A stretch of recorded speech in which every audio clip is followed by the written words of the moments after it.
Hello friends, मैं हूं आपका दोस्त नरेंद्र माहेश्वरी और आज के इस वीडियो के अंदर हम बात करने वाले हैं कि safest terms of payment for importer. एक इंपोर्टर के लिए सेफेस्ट टर्म्स ऑफ पेमेंट कौन सी होती है, कैसे एक इंपोर्टर को जो है वो पेमेंट करनी चाहिए, किन टर्म्स के ऊपर काम करना चाहिए और किन के ऊपर नहीं, और ऐसी क्या गलती कर रहे होते हैं इंपोर्टर जिसकी वजह से जो है वो बाद में परेशान हो रहे होते हैं। तो आज हम तमाम ये चीजें डिस्कस करने वाले हैं इस वीडियो के अंदर पूरी डिटेल के साथ, तो लाजमी इस वीडियो को एंड तक देखिएगा। देखिए दोस्तों, हम अपने पिछली वीडियो के अंदर हमने बात की थी कि safest terms of payment exporter के लिए कौन कौन सी होती है, क्या होती है, पूरी डिटेल में हमने बात की थी हमारे पिछली वीडियो के अंदर। तो वो इस वीडियो का लिंक जो है वो इस वीडियो के नीचे डिस्क्रिप्शन में आपको मिल जाएगा कि एक्सपोर्टर के लिए कौन सी सेफेस्ट टर्म्स ऑफ पेमेंट होती है, तो वो भी आप लाजमी देखिएगा अगर आपने वो वीडियो नहीं देखा तो बढ़ते हैं, इस वीडियो को कंटिन्यू करते हैं कि इंपोर्टर के लिए कौन सी टर्म्स ऑफ पेमेंट जो है वो सेफेस्ट होती है और किसके अंदर इसको डील करनी चाहिए। देखिए दोस्तों, टर्म्स ऑफ पेमेंट बेसिकली हमारे पास चार होती हैं। एडवांस पेमेंट है, एलसी है, डीए है और डीपी है। तो एक एक करके बताते हैं कि कौन सी टर्म्स ऑफ पेमेंट इंपोर्टर के लिए अच्छी रहेगी। तो सबसे जो सेफेस्ट टर्म्स ऑफ पेमेंट होती है किसी भी इंपोर्टर के लिए, वो होती है डीए, यानी डॉक्यूमेंट अगेंस्ट एक्सेप्टेंस। यानी कोई भी सामान अगर आप खरीद रहे हो तो वो सामान आपको उधार मिल जाए तो इससे बेस्ट और क्या हो सकता है। यानी कोई सामान अगर आपने खरीद लिया है और सामान तो आपको मिल गया है, उसकी पेमेंट जो है आपको कुछ दिनों के बाद करनी है। यानी आप जो है मुतमईन हो के वो प्रोडक्ट अच्छे से चेक कर लोगे, चेक करने के बाद आप उसको पेमेंट करोगे, तो इससे सेफेस्ट टर्म्स ऑफ पेमेंट और क्या हो सकता है किसी भी इंपोर्टर के लिए। डॉक्यूमेंट अगेंस्ट एक्सेप्टेंस, यानी जो डॉक्यूमेंट, ओरिजिनल डॉक्यूमेंट जो आपका सप्लायर आपको भेजेगा आपकी बैंक में, आप वो डॉक्यूमेंट उठा लोगे और पेमेंट जो भी आपके और सप्लायर के दरमियान दिन तय हुए हैं उतने दिनों के बाद आप पेमेंट करोगे। तो ये बहुत ही बेस्ट टर्म्स ऑफ पेमेंट है। लेकिन अब सवाल ये पैदा होता है, क्या सप्लायर इसके ऊपर राजी हो जाता है? तो इसका जवाब है कि भाई बड़ी आसानी से तो नहीं होता, लेकिन किसी हद तक ये राजी हो जाते हैं लोग। अगर आप नए हो, फर्स्ट टाइम किसी सप्लायर के साथ आप काम कर रहे हो, तो एक ऑब्वियस सी बात है कि वो आपको उधार नहीं देंगे। अब इसकी मिसाल आप ऐसे ले लें कि कोई चीज़ लेने के लिए आप मार्केट में जाते हो और चीज़ लेने के बाद आप उस दुकानदार को कहते हैं कि भाई एक हफ्ते बाद मेरे से पेमेंट ले लेना। तो आपको क्या लगता है कि वो आपको सामान दे देगा? वो बोलेगा भाई सामान रखो, जाके अगली दुकान देख, वो भगा देगा। तो इसी तरीके से अगर आप फर्स्ट टाइम काम कर रहे हो किसी भी सप्लायर के साथ, तो वो आपको डीए के ऊपर काम नहीं करेगा।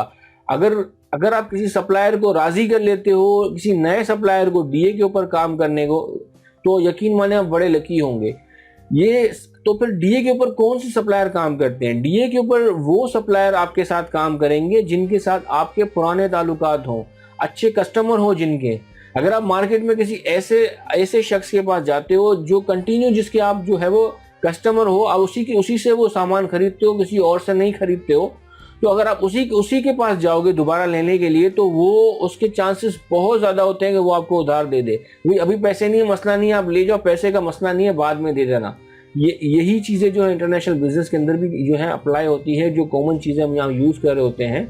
तो आपका जो सप्लायर है उस वक्त ये चीज़ें डीए पे काम आपके साथ करेगा जब आप उसके अच्छे कस्टमर होंगे, आपके और उसके दरमियान अच्छे रिलेशनशिप होंगे, तो उसी कंडीशन के अंदर वो आपसे डीए के ऊपर काम करेगा।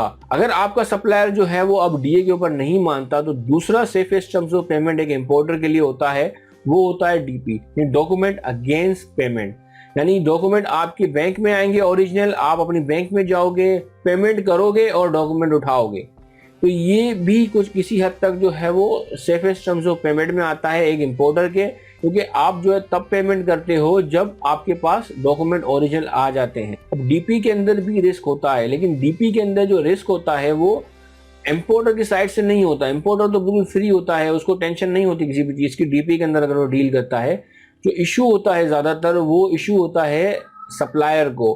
उसको टेंशन होती है कि बायर अगर जो है वो मुकर जाता है, डॉक्यूमेंट लेने के लिए बैंक में नहीं आता, तो फिर उसको बहुत ज़्यादा इशू होता है। यही चीज़ें हमने अपनी पिछली वीडियो के अंदर भी जो है डिस्कस की थी। और हम फर्ज कर लेते हैं कि भाई आप जो है जब आपने ऑर्डर किया था उस वक्त आपकी फाइनेंशियल कंडीशन बहुत अच्छी थी, और एकदम से कुछ ऐसा मसला हो गया और आप बैंक करप्ट हो गए, सब पैसे चले गए, अब तो खाने के भी वांदे लगे हुए हैं, और आपका बैंक जो है आपको फ़ोन कर रहा है कि भाई आ जाओ पैसे दे दो और डॉक्यूमेंट उठा लो। इस तरह की कंडीशन के अंदर जो है आप क्या करोगे? आप जाओगे बैंक में जो है पैसे देने के लिए? नहीं जाओगे, आपको उस माल की जरूरत ही नहीं है अब तो, क्योंकि इस तरह की कुछ कंडीशन आपके साथ हो गई, आपके पास पैसे ही नहीं है, अभी आप जाके करोगे क्या? तो उस कंडीशन के अंदर जो बेचारा सप्लायर है वो डूब जाएगा, क्योंकि उसने इतना सारा माल वहाँ से अरेंज कराया, बनाया, मैन्युफैक्चर किया है, जो भी है वो वहाँ से कॉस्ट लगाई, यहाँ तक के शिपिंग के यहाँ तक पहुँच गया, आपका शिपिंग के चार्जेस उसने पे किए, और अब जो है आप बैंक में जा ही नहीं रहे उठाने के लिए। तो ये एक बहुत बड़ा रिस्क होता है डीपी के अंदर। इसीलिए जो सप्लायर जो होते हैं वो थोड़ा सा जो है वो घबरा रहे होते हैं डीपी के अंदर काम करने के अंदर।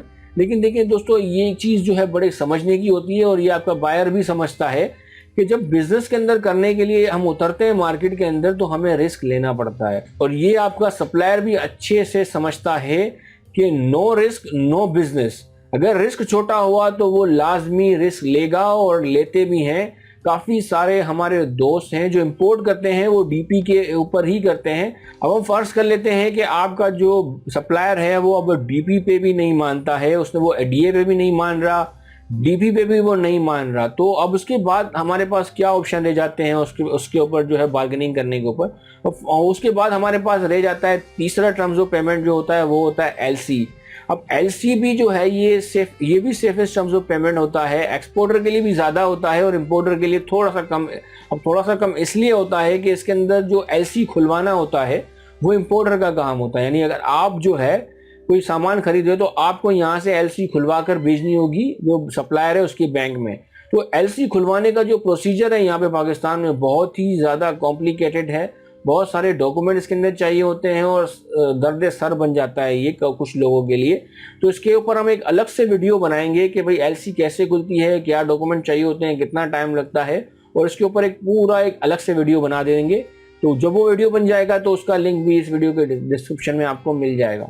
इसलिए हम आपको बार बार कह रहे होते हैं कि आप हमारे चैनल को सब्सक्राइब कर लें ताकि इस तरह के जो वीडियोस हम पब्लिश करते रहे उनका नोटिफिकेशन आप तक पहुंचता रहे और आप कोई भी इंफॉर्मेशन मिस ना करें। हम एलसी की बात कर रहे थे कि एलसी देखें, एलसी सेफ होता है, सेफेस्ट टर्म्स ऑफ पेमेंट होती है एक्सपोर्टर के लिए। इंपोर्टर के लिए भी सेफ ही होती है, लेकिन ये इस तरह की जो ख्वारियां मैं बता रहा हूँ कि जो खुलवाने की जो है ख्वारी चले वो तो फिर भी ठीक है, लेकिन अगर इन केस अगर आपकी डील नहीं हो पाती तो एलसी कैंसिल करवाना भी एक बहुत बड़ा दर्द सर बन जाता है। जब तक आपका सप्लायर कंफर्म नहीं करता आपकी एलसी जो है वो कैंसिल नहीं होती। और जो है आपके पैसे यहाँ पे जो होल्ड हो जाते हैं बैंक की तरफ से वो अलग है। तो हम पूरी कोशिश करते हैं, जब भी कोई चीज़ हम इंपोर्ट करते हैं ना, तो हम अपनी पूरी कोशिश करते हैं कि बायर को डीपी के ऊपर ही राजी करें और हम डीपी के ऊपर ही काम करते हैं। अब अगर मैं अपनी पर्सनल की बात करूं तो हमने जो है कभी भी एलसी के ऊपर कोई भी इंपोर्ट नहीं किया, हमेशा डीपी के ऊपर ही चीज़ें मंगवाई हैं। और दूसरों की तो काफ़ी हमने एलसी पे ऊपर चीज़ें मंगवाई हैं, लेकिन मैं अपनी पर्सनल की बात कर रहा हूँ, हमने एलसी पे कोई भी चीज़ नहीं मंगवाई, हमेशा डीपी के ऊपर ही काम किया था। अब हम फर्ज कर लेते हैं कि भाई आपका बायर जो है वो एलसी के ऊपर भी नहीं मान रहा है, ना वो डीए पे मान रहा है, ना डीपी पे, और ना ही एलसी के ऊपर। वो एक ही चीज़ मांग रहा है, वो है टीटी करवा दें। टीटी का मतलब है कि एडवांस पेमेंट कर दें।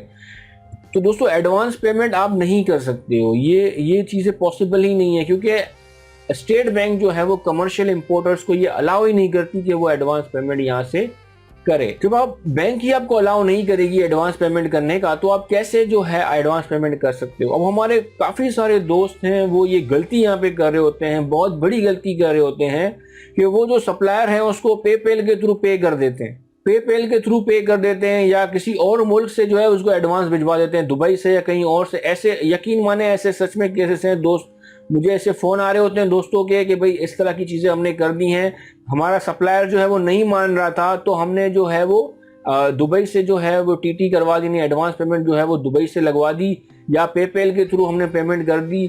तो ऐसा नहीं हो सकता दोस्तों। जब सामान आपका पाकिस्तान आ रहा है इम्पोर्ट होके, तो आपकी पेमेंट भी जो है पाकिस्तान से जाएगी, यानी आपके बैंक यानी कंपनी के बैंक अकाउंट से जो है वो पैसे जाएंगे बाहर जो आपको सामान बेच रहा है। ये याद रखिएगा, ऐसा बिल्कुल नहीं हो सकता कि आप पेपेल से या किसी और मुल्क से उनको पैसे पेमेंट कर दें।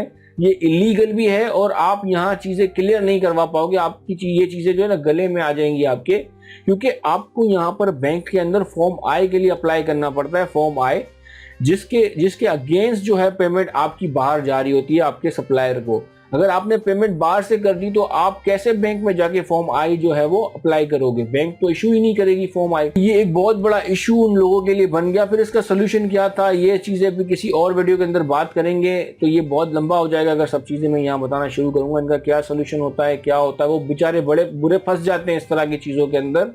तो ऐसा बिल्कुल भी आपको नहीं करना है। मैं बार बार इसीलिए कह रहा हूँ, आपको बिल्कुल भी ऐसा नहीं करना। जो भी चीज आप करो 10 लोगों से मशवरा लेके करो। ऐसा जल्दबाजी के अंदर कोई भी चीज ऐसी ना करो जो बाद में आपके वो दर्द सर बन जाए।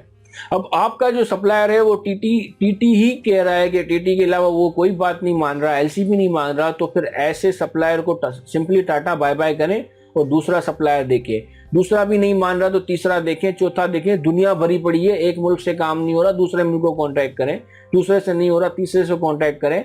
तो आप अगर एक सप्लायर आपको मिल रहा है, एक ही वो चीज, देखें सप्लायर तो वो बोलेगा, ठीक है, जो सप्लायर है जो माल अपना बेच रहा है ना, वो तो बोलेगा कि भाई मुझे एडवांस पेमेंट करो। जब हम भी कोई चीज बेचते हैं तो हम पूरा जोर लगाते हैं कि हमें एडवांस पेमेंट मिले। तो अभी आपको बार्गेनिंग करनी है। एडवांस पेमेंट तो हम नहीं कर सकते, एडवांस के अलावा आप हमसे बात करो। डीपी के ऊपर हम काम करने को तैयार हैं या तो एलसी के ऊपर काम करने को तैयार हैं। इससे ये दो ही टर्म है जो एक्सेप्टेबल होते हैं दोनों के लिए, इंपोर्टर और एक्सपोर्टर के लिए। इन दोनों के ऊपर हम काम करने को तैयार हैं। तो कोई ना कोई बायर जो है ऐसा मिलेगा और लाजमी मिलेगा। आपको सिर्फ कंटिन्यू जो है वो तलाश करते रहना है। और यकीन मानिए दोस्तों, सप्लायर ढूंढना बहुत आसान होता है एज कंपेयर विद बायर ढूंढना। एक्सपोर्ट के लिए जो बायर ढूंढना होता है वो बहुत मुश्किल होता है, लेकिन इंपोर्ट के लिए सप्लायर ढूंढना बहुत आसान होता है एज कंपेयर विद बायर। तो सिर्फ एक पोस्ट आपने लगा देनी है। किसी भी अलग अलग ग्रुप्स फेसबुक के मौजूद हैं, वहां पे जाके बिजनेस ग्रुप्स मौजूद है, वो ग्रुप्स ज्वाइन करें। आप सिंपली क्या क्या आइटम चाहिए, किस क्वांटिटी में चाहिए, और बस आप लिख के पोस्ट कर दें और शेयर कर दें। देखें खुद ही लोग आपके पास आते रहेंगे। बहुत सारे सप्लायर खुद ही आपको कांटेक्ट करके बताते रहेंगे। 5, 6, 7 सप्लायरों से बात करें और अपने टर्म्स ऑफ कंडीशन के ऊपर बात करें। अपनी वैल्यू ना गिराएं। भाई बात ऐसे करें कि भाई देना है दो, नहीं देना है तो चलो निकलो, 4 लोग और है मेरे पास। तो थोड़ा सा एटीट्यूड के साथ बात करेंगे, चीजें करेंगे ना। अब हमारे यहाँ लोग ये गिड़गिड़ाना शुरू कर देते हैं। ऐसा नहीं करना, अपनी वैल्यू कभी भी नहीं गिराएं। भाई मार्केट भरी पड़ी है, यहाँ पे 10 लोग बेचने वाले हैं, तो अपनी वैल्यू कभी भी ना गिराएं। आप अपनी टर्म्स ऑफ पेमेंट के ऊपर ही रहें और लोग जरूर काम करेंगे आपके साथ। तो ये चीजें थी जो मैंने आपके साथ शेयर की दोस्तों के सेफेस्ट टर्म्स ऑफ पेमेंट कौन सी होती हैं और क्या नहीं करना, ये भी मैंने आपको बता देंगे। कोई भी पेपैल या किसी और मुल्क से पैसे नहीं भेजने। सामान आपका पाकिस्तान आ रहा है तो पाकिस्तान से ही पैसे जाएंगे आपके बायर को। तो ये गलती मत कीजिएगा जो हमारे दोस्त कुछ लोग यहाँ पे कर रहे होते हैं। तो मजीद भी हम इस तरह की वीडियोस हम बनाते रहेंगे जिसके अंदर पूरी डिटेल के साथ मैं बताऊंगा कि ऐसी कौन कौन सी गलतियां हैं जो इंपोर्टर्स, नए हमारे जो दोस्त हैं, आने वाले इंपोर्टर्स जो हैं वो कर रहे होते हैं, जिसकी वजह से वो कामयाब नहीं हो पाते। तो वो भी मैं डिटेल के साथ बताऊंगा एक नई वीडियो के साथ। तो इसीलिए हमारे चैनल को सब्सक्राइब कर लें। जिन्होंने अभी तक हमारे चैनल को सब्सक्राइब नहीं किया तो हमारे चैनल को सब्सक्राइब कर लें और घंटी के बने निशान को भी प्रेस कर लें ताकि उन वीडियोस के नोटिफिकेशन आप तक पहुंचते रहें और आप कोई भी वीडियो मिस ना कर सको, कोई इन्फॉर्मेशन जो है आप मिस ना कर सको। अपना बहुत बहुत ख्याल रखिएगा। अल्लाह हाफिज़।